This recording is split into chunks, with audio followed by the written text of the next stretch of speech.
할렐루야.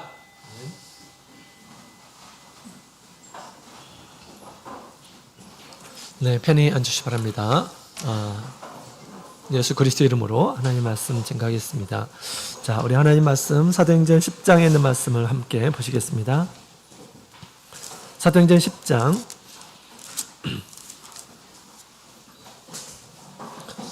24절부터 우리 33절까지 먼저 함께 보도록 하겠습니다.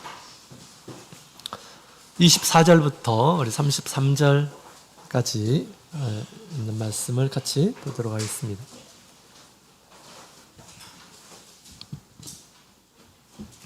네, 우리 찾으셨으면 우리 한 구절씩 교독하도록 하겠습니다. 24절.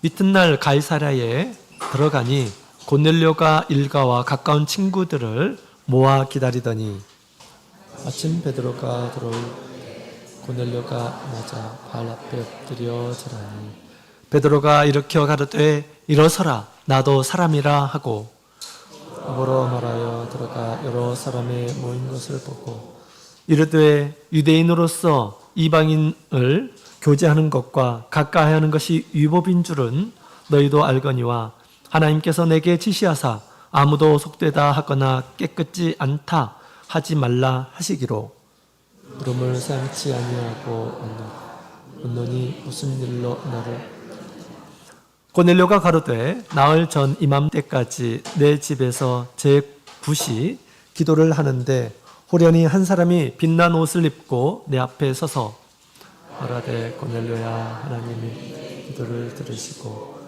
내 구절을 기억하셨습니다. 사람을 요바에 보내어 베드로라 하는 시몬을 청하라. 저가 바닷가 피장 시몬의 집에 우거하느니라 하시기로 내가 곧 당신에게 사람을 보내었더니 오셨으니 잘하였나이다. 이제 우리는 주께서 당신에게 명하신 모든 것을 듣고자 하여 다 하나님 앞에 있나이다. 아멘. 할렐루야. 네. 예수님의 이름으로 환영합니다. 오늘 우리 하나님의 부르심을 따라서 딴 길로 가지 않고 우리 하나님의 성전에 모여서 안식일을 지키는 우리 모든 성도님들에게 우리 하나님의 크신 축복과 또 평안이 함께하기를 원합니다. 잘 하셨습니다. 자, 우리 지난주에 안식일에 평택교회를 이렇게 다녀왔는데요. 이제 가면서 보니까 거기 논밭이 있거든요. 그래서 보니까 이 벼 이삭이 어느새 머리를 숙이고 고개를 숙이고 노랗게 익어가고 있는 그런 모습을 보게 되었습니다. 그것을 보면서 모든 식물들이 때를 맞춰서 할 일을 하고 있구나 이런 생각을 이렇게 갖게 되었습니다. 참 세상이 많이 요란해지고 그런다 하더라도 우리도 하나님의 자녀로서 이 세상에서 할 일을 해야겠구나 이런 생각을 갖게 되었습니다.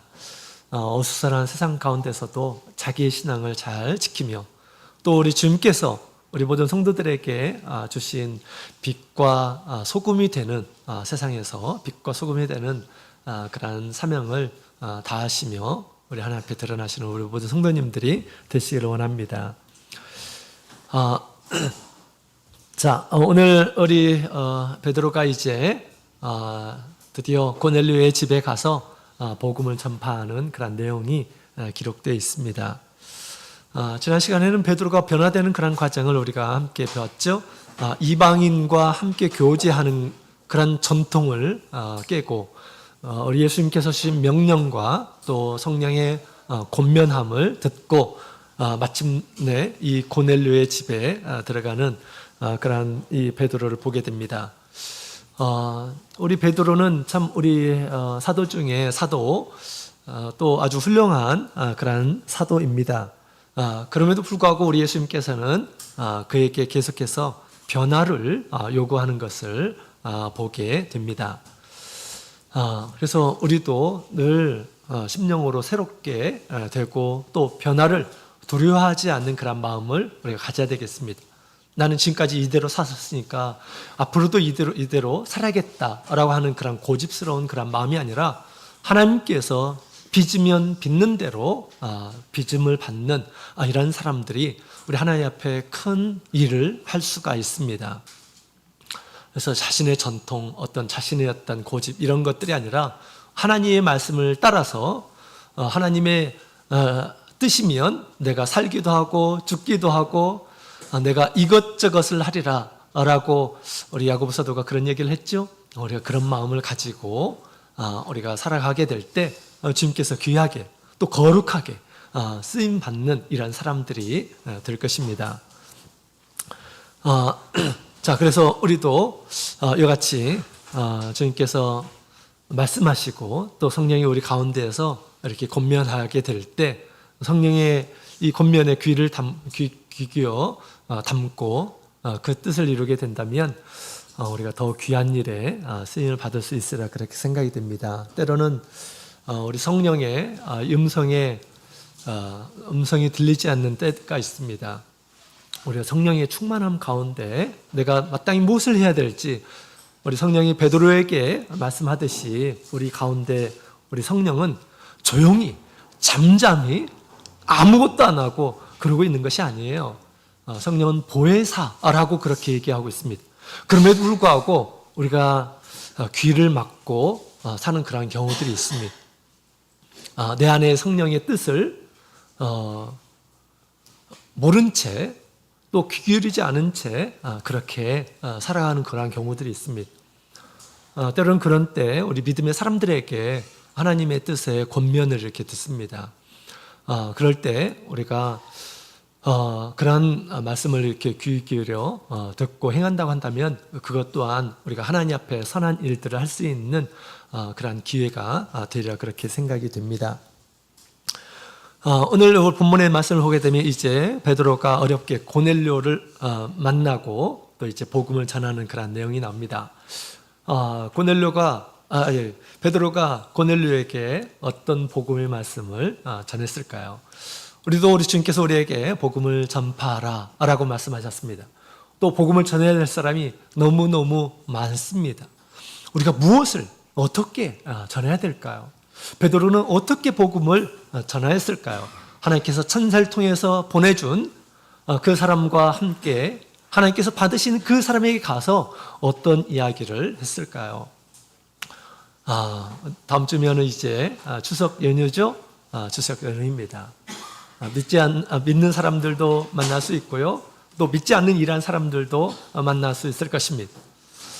그럴 때 우리가 복음을 전해야 되는데 사랑하는 이런 사람들에게 복음을 전해야 되는데 우리가 어떤 내용을 이렇게 전해야 될지 성령이 충만했던 이 베드로가 어떻게 복음을 전했는지 오늘 같이 살펴보면서 우리도 그러한 것들을 배워서 우리도 복음을 전파하는 이러한 일꾼들이 됐으면 좋겠습니다. 자, 우리 24절부터 26절까지 있는 말씀을 보게 되면 이제 베드로가 고넬료가 보낸 이런 사람과 함께 고넬료의 집에 도착을 하게 됩니다. 이 베드로가 고넬료의 집에 도착했을 때 굉장히 놀라운 그런 모습을 보게 됩니다. 이 고넬료가 가족과 친구들을 모아서 기다리고 있었어요. 그리고 고넬료를 보자 천사가 지시했던 그 사람이 집에 도착하자 어떻게 합니까? 그에게 엎드려서 발 앞에 엎드려서 절을 하였다라고 그렇게 이야기하고 있습니다. 그 모습을 보면서 베드로가 깜짝 놀랐어요. 그죠? 그래서 그를 일으켰습니다. 나도 사람이다 라고 그렇게 이야기를 했습니다.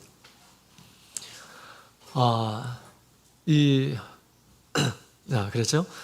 그래서 이제 이 베드로가 이 고넬료의 그 집에서 지금 함께 베드로를 기다리고 있었던 이러한 사람들 앞에서 이제 전도 집회를 하듯이 거기서 말씀을 전하는 이러한 모습을 보게 됩니다. 하나님은 참 대단하신 분이시다라는 그런 생각이 들어요. 우리가 전도 집회 한번 가정에서 하려고 하면 얼마나 많은 그러한 이렇게 수고를 해야 되고 또 일을 해야 되고 그렇습니까? 그러나 하나님께서 일을 하시기 시작하게 되면 베드로가 아무 일도 안 했는데 하나님께서 사람을 딱 모아놓고 말씀을 들을 자세를 준비하고 있는 이런 모습을 이렇게 보게 됩니다. 그렇죠.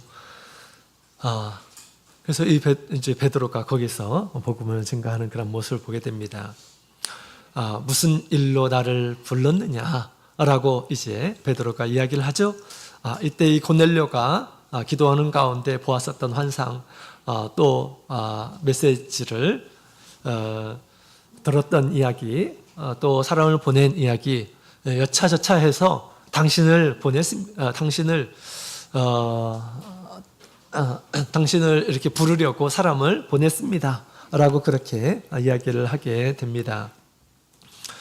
그러면서 이제 주께서 당신에게 명하신 모든 것을 이제 듣고자 해서 다 하나님 앞에 있나이다. 라고 이야기를 합니다. 하나님 앞에 있나이다. 믿음으로 하나님 앞에 있고 또 베드로 앞에 있는 이 고넬료가 지금 이와 같이 믿음의 말을 하게 됩니다. 그리고 하나님의 말씀을 이렇게 들을 때는 하나님 앞에 있는 그런 자세를 가지고 우리가 하나님의 말씀을 들어야 되겠죠. 자, 이 베드로가 이와 같은 그런 상황들은 굉장히 낯설 것이었을 것입니다. 복음을 전하는데 받지 않는 이러한 사람들이 얼마나 많이 있습니까? 또 바울 사도도 복음을 전하는 가운데 복음을 배척하고 하는 이러한 사람들이 얼마나 많습니까? 또 초기에는 뭐 이렇게 가는 곳마다 허탕치고 막 그런 때가 아마 많이 있었으리라 생각이 됩니다. 그러나 때로 보면 하나님께서 이렇게 이와 같이 고넬료 같이 예비하는 사람들이 있다. 복음을 듣기 위해서 준비된 이러한 사람들이 있다라고 하는 것을 우리에게 얘기해 주고 있습니다. 그래서 우리가 때를 얻든지 우리가 못 얻든지 우리가 전해야 되겠죠. 옛날에 제가 한 교회에서 이제 한 분에게 이렇게 이제 신방을 갔었는데 이미 그분이 그 며느리와 사돈 간의 관계가 너무 이렇게 좋았습니다. 이 며느리가 그 시어머니에게 너무너무 잘하고 그 다음에 또 이제 교회 다닌다라는 것을 이렇게 밝혔습니다. 그러면서 이제 우리 교회 목자님을 한번 초빙하자라고 그렇게 얘기를 합니다. 근데 그 말을 듣고 그러면 그렇게 하라고 그러는 거예요. 그래서 이제 가서 이제 예배를 진행했는데 이 어머님이 마치 고넬료 같이 이런 자세로 하나님의 말씀을 받는 그런 자세로 말씀을 듣는 그런 모습을 보게 되었습니다. 그 모습을 보면서 얼마나 이 며느리가 또 우리 사돈 되시는 분이 얼마나 잘했길래 이분이 사돈 얘기하는 거, 그 다음 며느리가 얘기하는 것은 다 100% 신뢰를 하는 그런 마음을 가지고 말씀을 듣는 그런 자세를 이렇게 보게 되었습니다. 이런 분들도 이렇게 계시더라고요. 하나님께서 정말 구원하시기로 작정한 이런 사람들을 보게 되면 정말 특별한 그런 준비가 있는 것 같아요. 그래서 그분이 말씀을 받고 6개월이 되어서 세례를 받고 또 성령을 이렇게 받으시는 그런 모습을 보게 됩니다. 이 베드로가 이와 같이 이 고넬료가 그 바른 그런 자세를 가지고 하나님의 말씀을 받고자 하는 그 모습을 보았을 때 어떤 생각을 했을까요? 34절, 35절에 있는 말씀을 같이 보도록 하겠습니다. 34절, 35절에 있는 말씀. 34절, 35절에 있는 말씀을 같이 읽겠습니다. 시작. 베드로가 입을 열어 가로되 내가 참으로 하나님은 사람의 외모를 취하지 아니하시고 각 나라 중 하나님을 경외하며 의를 행하는 사람은 하나님이 받으시는 줄 깨달았도다. 아멘. 고넬료의 모습을 보면서 그 환상이 생각났으리라 그렇게 생각이 돼요. 그러면서 하나님께서는 외모로 취하시는 분이 아니시구나 라는 것을 알게 되었고요. 하나님을 경외하는 이러한 사람들, 의를 행하는 이러한 사람들, 이런 사람들은 이제 하나님께서 다 받으시기로 작정하셨구나 라고 하는 것을 이렇게 깨달았어요. 얼마나 아름답고 귀합니까? 고넬료가 뭐 유대인도 아니고 그럼에도 불구하고 그가 깨달은 우리 하나님, 또 하나님께서 보내신 이 천사를 통해서 내가 하나님의 말씀을 받아야겠다라고 하는 그런 정신, 또 하나님께서 보내신 이런 사람의 이야기를 들어야 되겠다라고 하는 그런 마음을 가지고 말씀을 이렇게 듣고 있었던 것이죠. 얼마나 귀한 그런 모습입니까? 아마 유대인들은 이런 마음의 태도를 아마 갖지 못했으리라 그렇게 생각이 됩니다. 가는 곳마다 막 이렇게 변론하고 맞느니 틀리느니, 그죠? 비판하고 아마 그런 모습이었을 것이에요. 그러나 베드로가 그 모습을 보고 유대인과 다른, 그러나 하나님 말씀을 듣고자 하는 그 순수한 그런 마음을 보고 그렇구나, 하나님의 뜻을 이렇게 발견하게 된 것입니다. 그동안 이스라엘 백성들은 자신만이 선민이고 믿지 않는 이란 사람들은 짐승과 같은 더러운 존재라고 그렇게 여겨왔었는데, 하나님 앞에 너무 바른 그런 태도를 가지고 하나님의 말씀을 받으려고 하는 그런 모습을 보자 이런 깨달음이 있었던 것이죠. 그렇습니다. 그래서 우리 하나님은 이와 같이 우리 외모를 보지 않고 사람의 마음을 보시는 분이시다라고 하는 것을 알게 됩니다. 우리도 세상의 어떤 지위, 세상의 어떤 잘되고 못되고 이런 것이 아니라 그 사람의 마음의 중심을 보고 정말 복음이 필요로 하는 이러한 사람들에게 우리가 복음을 전달해 줄 수 있는 이러한 사람이 되었으면 좋겠습니다. 자, 그러면 이제 이 고넬료에게 이제 복음을 전하는 베드로의 모습을 보게 됩니다. 자, 이 베드로는 어떤 복음을 어떻게 이렇게 전했을까요? 자, 먼저 우리 36절부터 39절까지 있는 말씀을 다 같이 보도록 하겠습니다. 36절부터 39절, 36절부터 39절 우리 찾으셨으면 다 같이 읽어보도록 하겠습니다. 시작. 만유의 주 되신 예수 그리스도로 말미암아 화평의 복음을 전하사 이스라엘 자손들에게 보내신 말씀 곧 요한이 그 세례를 반포한 후에 갈릴리에서 시작되어 온 유대에 두루 전파된 그것을 너희도 알거니와 하나님이 나사렛 예수에게 성령과 능력을 기름 붓듯 하였으니 저가 두루 다니며 착한 일을 행하시고 마귀에 눌린 모든 자를 고치셨으니 이는 하나님이 함께 하시었습니다. 아멘. 네, 자 38절까지 있는 말씀을 보게 되었습니다. 자, 이 베드로가 이제 예수님에 대해서 이렇게 이제 증거를 하는데요. 먼저 예수님은 만유의 주다라고 그렇게 소개를 하고 있습니다. 세상에 있는 모든 것의 주인이시다라고 우리 예수님에 대해서 이렇게 소개를 했는데, 이 말은 무슨 말입니까? 이 말은 예수님은 곧 하나님이시다라고 하는 그런 표현이에요. 이 세상은 누가 만들었습니까? 태초에 하나님이 세상을 만드셨어요. 그럼에도 불구하고 예수님께서 이 만유의 주인이시다라고 하는 것은 우리 예수님이 곧 하나님이시다라고 하는 것을 드러내는 것입니다. 사도 요한만 그것을 안 것이 아니에요. 사도 요한도 그런 얘기를 했죠. 태초에 말씀이 계시는데 그 말씀이 육신이 되어서 오신 분이 누구냐? 바로 예수 그리스도이시다라고 그렇게 이야기를 하고 있습니다. 베드로도 예수님께서 이제 하나님이심을 깨달았던 것이죠. 그래서 만유의 주인, 세상에 있는 모든 것들의 주인, 사람을 포함해서, 그죠? 모든 만유의 주인 되심을 이렇게 증거를 했습니다. 사람이 예수님을 믿든지 안 믿든지 간에 모든 사람의 주인이 누굴까요? 우리 예수님이시다라는 것입니다. 자기 부모님을 모르는 우리 자녀들은 참 불행한 그런 존재입니다.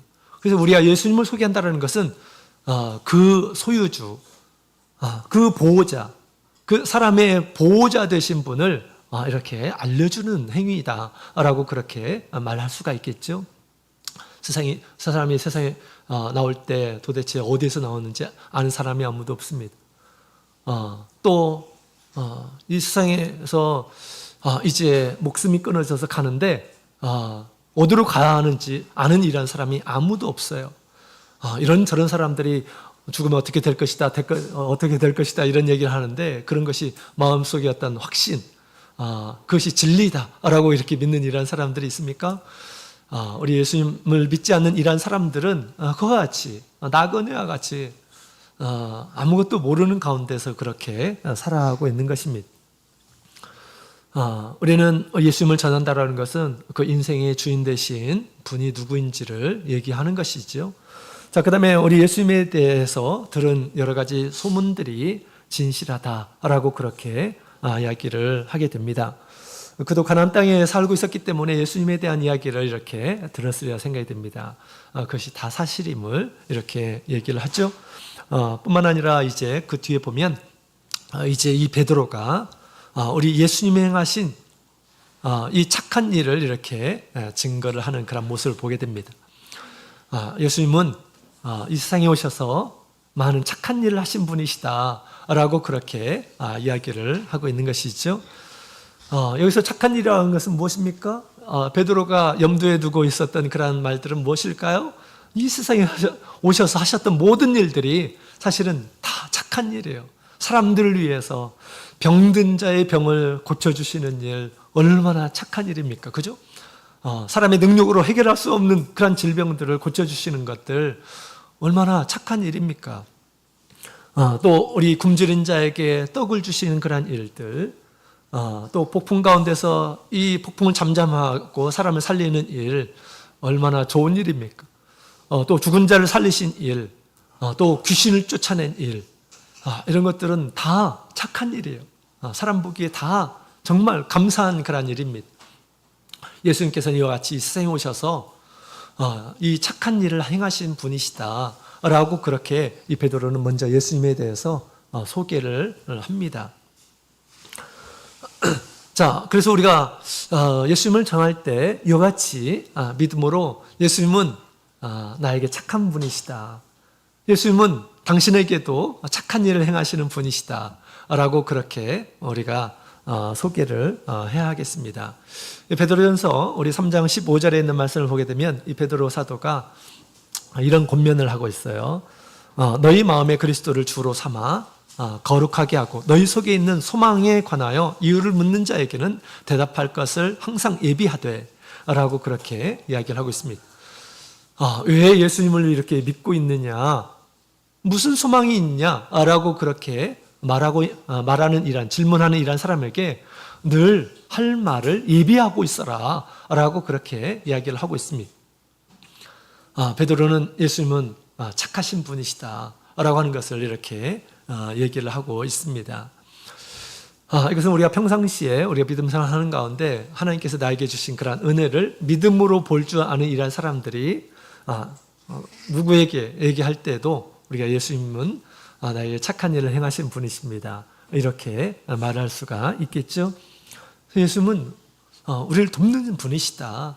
당신도 예수님을 믿으면 우리 예수님께서 전능하신 또 사랑이 많으신 우리 예수님의 귀한 은혜를 얻을 수 있을 것이다 라고 하는 그런 이야기를 우리가 믿음으로 해야 하겠습니다.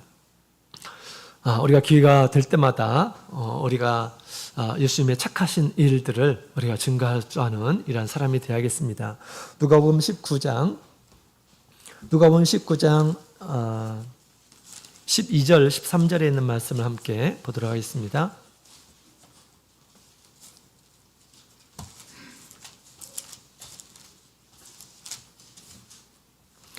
누가복음 19장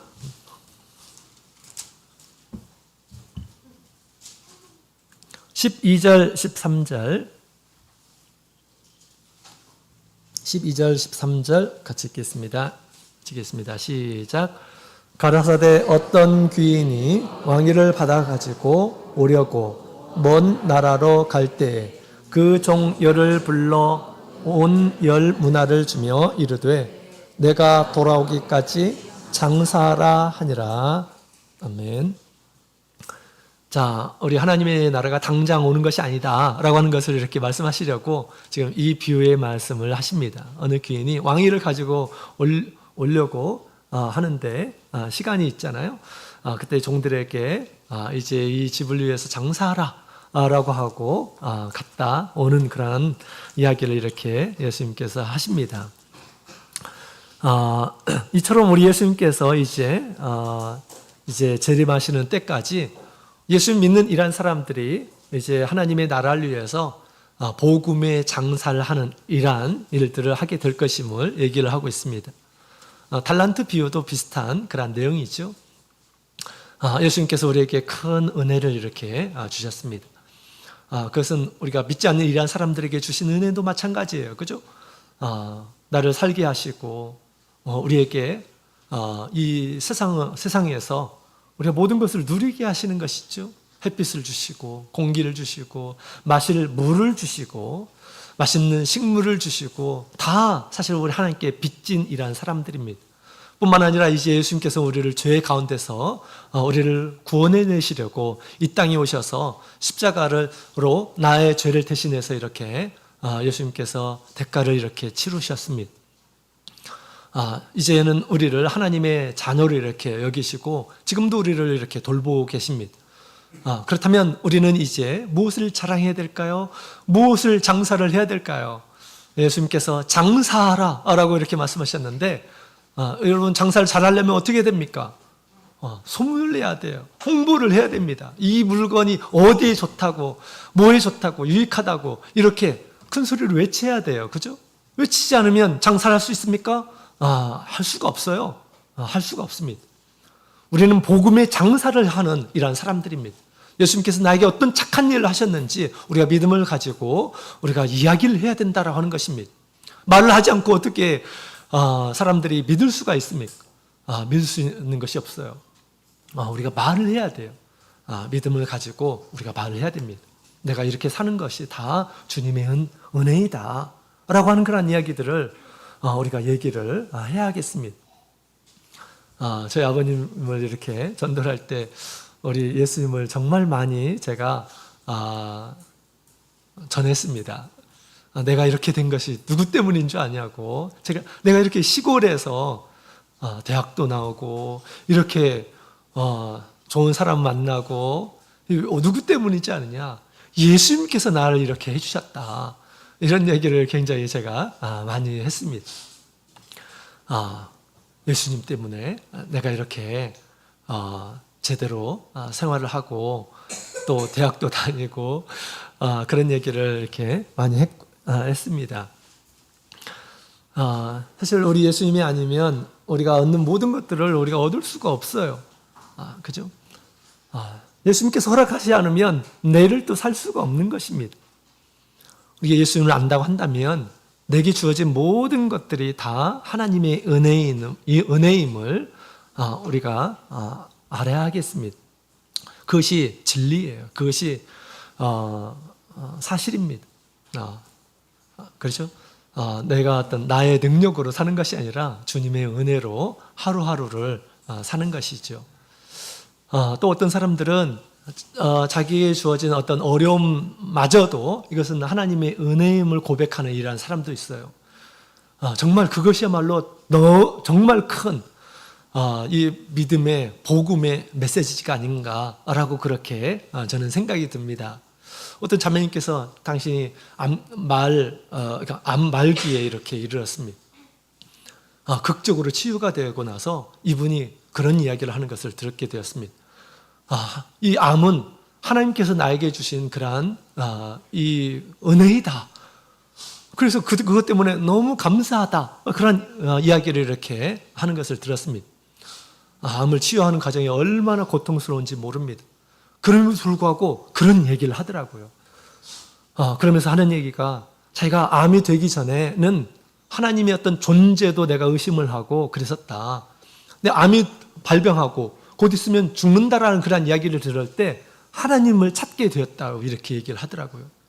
하루하루 하나님을 찾고 또 하나님의 말씀을 듣고 하나님께 간구하고 조금씩 조금씩 좋아지는 그런 모습을 통해서 하나님 앞에 감사하고 찬양하고 자기의 신앙을 일깨워 주었다라고 하는 것입니다. 그래서 그분이 너무 기뻐하는 이 암이 하나님께서 자신에게 주신 그런 큰 선물임을 이렇게 고백하는 그 모습을 볼 때, 저는 믿음의 사람들에게 모든 것이 합력하여서 선을 이룬다라고 하는 그런 말이 이렇게 사실임을 또한 느끼게 되었습니다. 믿지 않는 이러한 사람들에게는 모든 것들이 불평이고 원망의 말들일 것입니다. 그러나 믿는 이러한 사람들에게는 그렇잖아요. 내가 잘못되는 것들도 뭡니까? 하나님의 은혜임을 발견할 줄 아는 이러한 사람에 대합니다. 내가 하나님의 말씀을 지키지 않았기 때문에 하나님께서 나를 바른 길로 인도하시려고 하나님께서 이런 일들도 주셨구나. 얼마든지 그것이 하나님의 앞에서 선한 일이 될 수 있다고 하는 것입니다. 그래서 우리가 약한 것을 결코 우리가 부끄러워할 필요가 없어요. 약한 것을 오히려 하나님께 감사하는 그런 조건으로 삼을 수가 있습니다. 그래서 바울 사도는 그의 자기 약함을 하나님 앞에 감사 드리는 그런 이야기를 하죠. 바울 사도의 약함이 뭡니까? 사단의 가시가 그에게 있었어요. 그러나 나중에 그 사단의 가시마저도 하나님께서 주신 선물임을 알고 하나님 앞에 감사하며 영광을 돌렸다라고 그렇게 얘기하고 있습니다. 가시의 찔림을 받으면 얼마나 고통스럽겠습니까? 그러나 그것마저 하나님 앞에 감사였다라고 그렇게 이야기를 하고 있습니다. 그것이 무엇인지 우리는 감히 측량을 못할 것 같아요. 가시라고 표현했는데 자기 몸에 가시가 있답니다. 그 가시가 얼마나 고통스럽겠습니까? 계속 박혀 있으면. 그것을 빼달라고 하나님 앞에 기도를 했는데 하나님께서 마지막에 그런 얘기를 하죠. 내 은혜가 내게 족하다. 바울사도가 하나님께서 주신 은혜가 얼마나 차고 넘치는지 그것으로 인해서 교만해서 하나님을 떠날까 봐 하나님께서 주신 그러한 이 은혜의 방편임을 하나님께서 말씀해 주셨습니다. 그때 우리 하나님의 뜻을 알고 그것에 감사하는 이 바울사도의 모습을 보게 됩니다.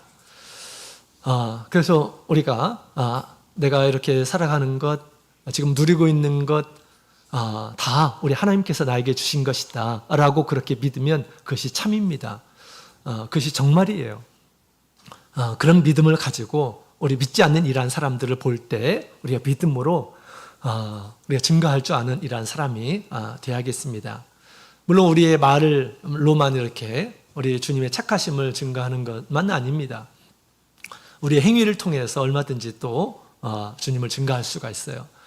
주님을 찬양하는 그 찬양의 마음을 통해서 또 증거할 수 있는 것이 믿지 않는 이러한 사람들에게 주님 어떤 분이신지 많은 찬양을 통해서 주님을 증거하고 있어요. 우리가 마음을 담고 그들에게 증거한다라고 하는 그런 마음을 가지고 찬양을 준비하고 찬양으로 고백하고 하는 것, 이것 또한 주님을 증거하는 좋은 방법이죠. 또 우리가 실제적으로 우리가 간증하는 것, 나의 일상의 삶 가운데서 주님께서 어떻게 나를 도우셨고 나에게 기쁨을 주셨는지 우리가 증거하는 것이 부끄러운 것이 아닙니다. 부끄럽게 생각해서는 안 돼요. 또 그죠? 주님께서 우리에게 장사하도록 했습니다. 장사하려면 예수님을 많이 드러내지 않습니까? 우리 간증하는 것 너무 이렇게 두려워하지 않았으면 좋겠습니다. 그 간증을 통해서 어떤 사람들은 그 이야기를 듣고 감동을 받고 또 나도 예수님을 잘 믿어야겠다 이런 마음을 가질 수 있다고 하는 것입니다. 그것을 기대하면서 우리가 간증을 하는 것이죠. 또 우리가 간증하는 것은 우리만 듣는 것이 아니에요. 우리만 듣는 것이 아니라 세상 모든 사람들이 들을 수 있습니다. 방송을 통해서 유튜브에 다 게시가 돼요. 하나님께서 어떻게 쓰실지를 몰라요. 그렇죠? 그래서 이 간증은 세상 모든 사람들에게 알리는 주님의 착한 우리 은혜임을 생각하고 우리가 믿음으로 고백하고 할 줄 아는 이러한 사람들이 되어야겠습니다. 우리 열린 예배 간증을 각 소그룹마다 이렇게 합니다. 특히 우리가 오랫동안 믿음 생활했고 누구보다 또 많은 은혜를 체험하신 분들이 연령이 많으신 분들이라고 이렇게 생각이 됩니다. 이게 다시 한번 이렇게 말씀을 권면을 드립니다. 사양하지 마시고 정말 기회가 있을 때 나에게 주신 것 많은 사람들에게 증가하셔서 전도에 좋은 도구가 되었으면 좋겠습니다. 자, 그래서 이 베드로는 예수님께서는 착한 일을 행하신 분이시다라고 그렇게 우리 증거를 하게 됩니다. 나에게 어떤 착한 일을 하셨는지 늘 우리가 염두에 두면서 있어야 되겠습니다. 또 내가 복음을 전하는 이런 사람들에게 예수님은 나에게 어떤 분이시다 라고 이렇게 우리가 소개를 하고 예수님을 증거해야 되겠죠. 자, 그 다음에 우리 두 번째로 베드로는 또 예수님을 어떻게 증거했을까요? 우리 39절부터 43절에 있는 말씀을 보도록 하겠습니다.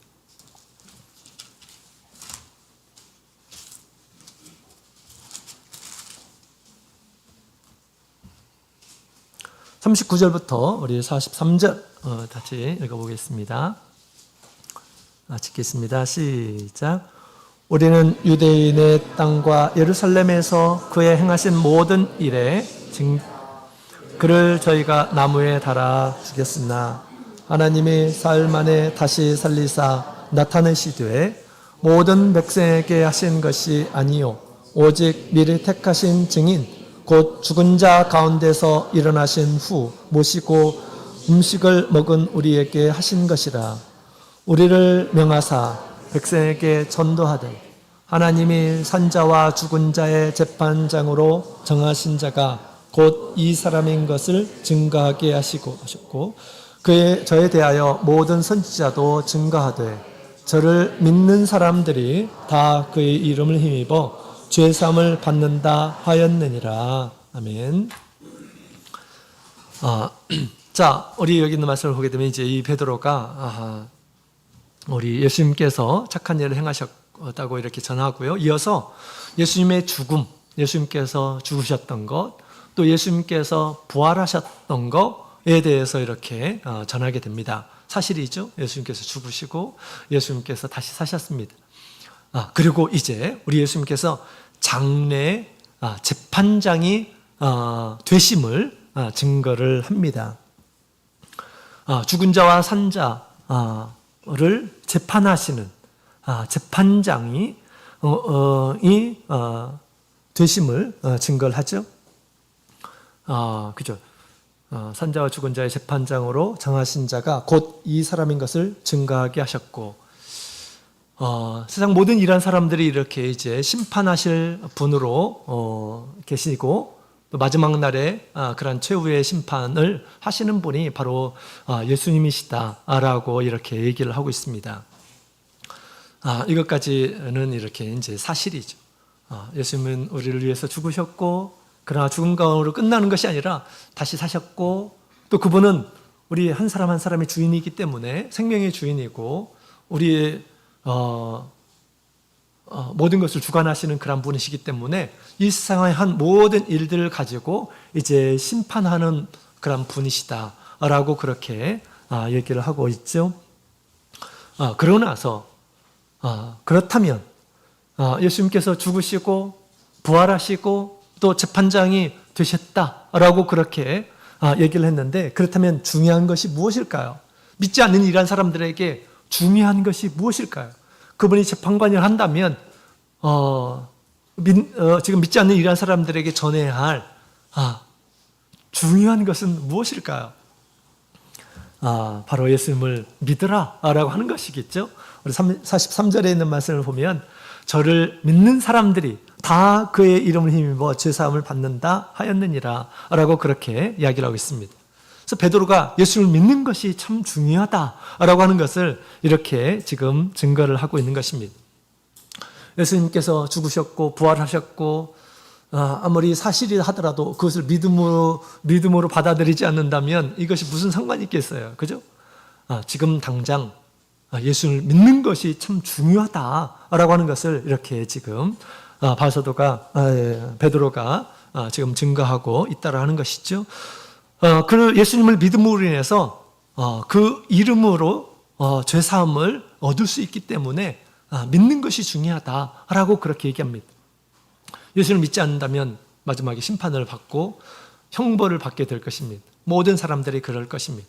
그러나 예수님께서 오신 것은, 또 예수님께서 죽으시고 부활하신 것은 우리를 벌하려고 오신 것이 아니라 우리를 죄 가운데서 해방시키시고 하나님의 거룩한 자녀를 삼게 하기 위해서 예수님께서 오셨기 때문에, 그런 특권은 누가 누릴 수 있는가? 바로 예수님을 믿는 이란 사람들이 누릴 수 있음을 우리 베드로 사도가 지금 이렇게 얘기를 하고 있는 것입니다. 그렇죠. 예수님은 전능하신 분이시고 뛰어나시고 그런다 하더라도 예수를 믿지 않으면 아무 소용이 없는 것이죠. 믿고 세례를 받는 자는 구원을 얻을 것이요. 예수님께서 이렇게 말씀하셨습니다. 예수님은 착하신 분이시다라고 이렇게 전하시고 예수님을 믿는 것이 중요하다라고 하는 것을 이제 베드로가 증가하고 있는 모습을 보게 됩니다. 자, 우리 예수님을 믿지 않으면 형벌을 피할 수가 없습니다. 우리가 행한 모든 죄가 우리 예수님 앞에 낱낱하게 드러나게 될 것이고, 나도 나중에 모든 것들이 다 알게 될 거예요. 그럴 때 예수님 앞에 있을 때 우리는 스스로 형벌을 받는 그런 곳으로 가게 될 것입니다. 이런 심판을 면하도록 하기 위해서 우리 예수님께서 오셨는데, 이것이 복음의 핵심이죠. 이런 죄의 사함을 얻게 하시려고 우리 예수님께서 오셨는데, 그 믿는 이란 사람들에게 주시는 은혜임을 얘기를 하고 있습니다. 그래서 이제 예수님을 믿는 것이 참 중요하다라고 하는 것을 베드로가 이야기를 했던 것이죠. 여기서 믿음이라고 하는 것은 예수님의 어떤 존재, 예수님께서 세상에 오셨고 죽으시고 부활하셨고 예수님이 재판장이 되신다라는 그런 이 예수님의 존재 뿐만 아니라 또 무엇일까요? 우리 예수님의 말씀에 대한 믿음, 예수님께서 이 땅에 오셔서 어떻게 하면 구원을 얻는다, 어떻게 살아라 라고 하는 그런 말씀들을 믿고 순종하는 것을 말하는 것입니다. 예수님을 믿는다고 해서 예수님의 말씀을 받아들이지 않고 순종하지 않는다면 그것은 믿는 것이다 이렇게 얘기할 수가 없겠죠. 그래서 우리 예수님을 믿는다라고 하는 것은 예수님의 말씀을 받아들인다라는 것이죠. 그것이 진리다라고 이렇게 받아들이는 것이고, 또 믿는다라는 것은 그 말씀에 따른다라고 하는 그러한 의미까지 이렇게 포함되어 있는 것이죠. 그럴 때 이제 죄 사함을 얻게 되는 것이죠. 그래서 베드로는 우리 예수님을 믿고 이제 죄 사함을 받아서 예수님께서 우리에게 이제 예비하시는 거룩한 하나님의 나라에 들어가는 것에 대해서 이렇게 증거를 했습니다. 우리가 예수님을 증거할 때, 물론 예수님을 믿게 되면 예수님은 전능하신 분이시고 우리의 모든 것을 이렇게 아시는 그런 분이시기 때문에 우리가 세상에서 필요한 것들을 얼마든지 공급하실 수 있는 분이십니다. 그러나 이런 현세적인 이런 기복신앙에 우리가 머물지 않고 사람이 하나님의 나라에 들어가서 영원히 사는 것, 영생을 얻는 것, 이것이 더 중요하지 않겠습니까? 이 짧은 그림자같이 살고 있는 이 세상에 이것이 마치 전부인 것처럼 이렇게 우리가 소개할 것이 아니라 장래 참된 소망을 가지고 새 하늘과 새 땅에 들어가는 것, 들어가게 하는 것, 이것이 더 큰 예수님을 믿는 목적이 되겠죠.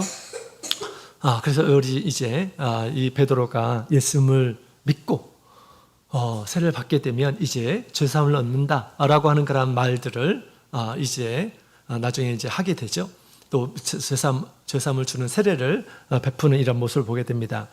이 베드로가 이러한 이야기를 할 때 갑자기 어떤 일이 벌어집니까? 44절부터 있는 말씀을 보게 되면 이런 말씀이 있죠. 44절부터 46절까지 있는 말씀을 같이 읽어보겠습니다. 시작. 베드로가 이 말을 할 때 성령이 말씀 듣는 모든 사람에게 내려오시니 베드로와 함께 온 할례 받은 신자들이 이방인들에게도 성령 부어주심을 인하여 놀라니 이는 방언을 말하며 하나님 높임을 들으리라. 아멘. 베드로가 이야기를 하고 있는 가운데, 말씀을 증거하고 있는 가운데 갑자기 성령이 임해서 사람들이 막 방언을 하는 그런 모습을 보게 됩니다. 이 모습을 보고 베드로가 아마 깜짝 놀랐으리라 그렇게 생각이 듭니다. 또 이 방언을 하는 것을 보고 이런 얘기를 하죠. 이 사람이 우리와 같은 성령을 받았구나 라고 그렇게 인식을 합니다. 그래서 사도교회에는 이와 같이 성령 받는 것이 방언을 하는 것이 성령 받은 그런 증거임을 이렇게 알았어요. 그러나 세상 교회에서는 그렇게 얘기하지 않습니다. 일반적인 교회에서는 성령의 어떤 인식이 다르죠. 입으로 예수님을 시인하는 이러한 사람들은 성령을 받은 거다, 이렇게 얘기하는 사람도 있어요. 또 믿음 생활 잘하면 성령을 받은 것이고, 또 성령이 열매를 맺으면, 좋은 열매를 맺으면 성령을 받은 것이다, 아니면 마음에 어떤 뜨거운 감동이 있으면 성령을 받은 것이다 라고 그렇게 얘기하는데, 이것은 사도들과 다른 인식이에요. 방언을 하는 모습으로 하나님께서 약속하신 성령을 받았구나 라고 그렇게 인식을 했는데, 이것이 성경적인 그런 인식이다라고 이렇게 말을 할 수가 있겠습니다. 그렇다면 이 베드로가 말씀을 증거하는데 갑자기 성령을 내렸어요.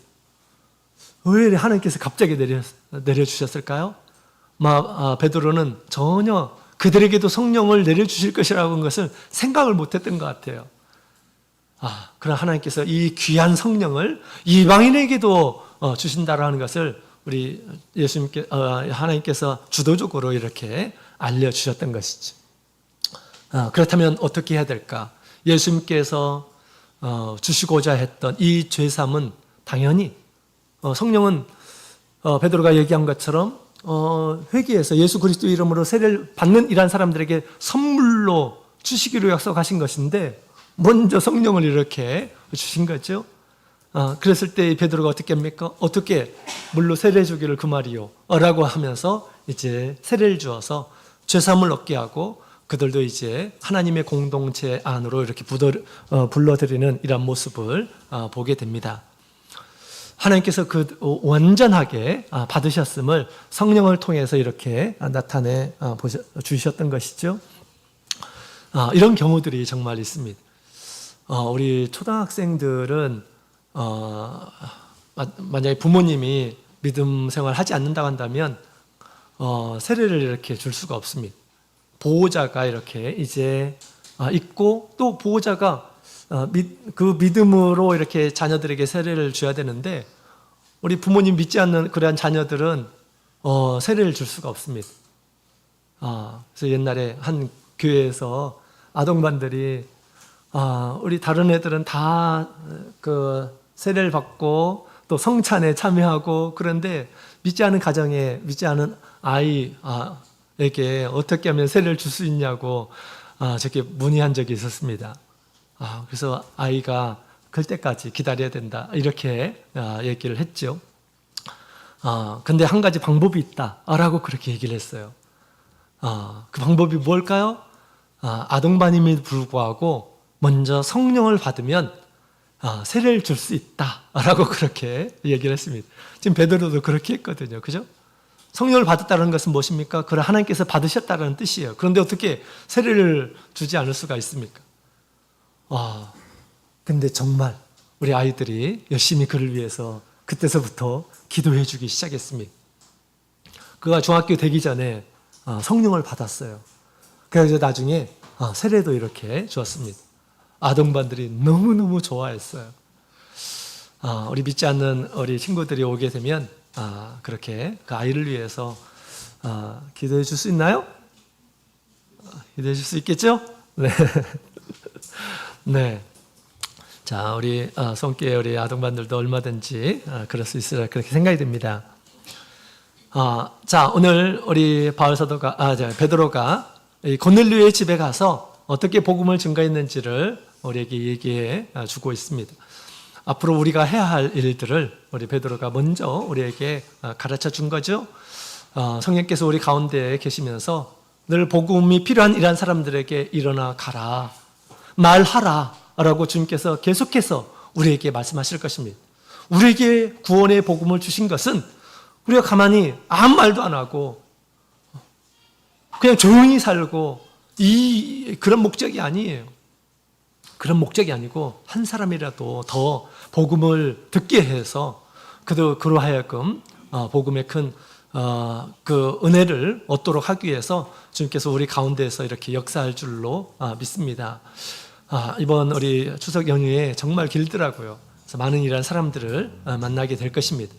베드로가 했던 것처럼 예수님께서 나에게 행하신 착한 일들을 많이 생각하시고 우리 아는 이란 사람들에게 우리 1년 동안 하나님께서 어떤 은혜를 나에게 주셨는지, 나의 자녀에게 주셨는지, 나의 가정에게 주셨는지 이런 것들을 믿음으로 보면서 우리가 얘기할 줄 알아야 되겠습니다.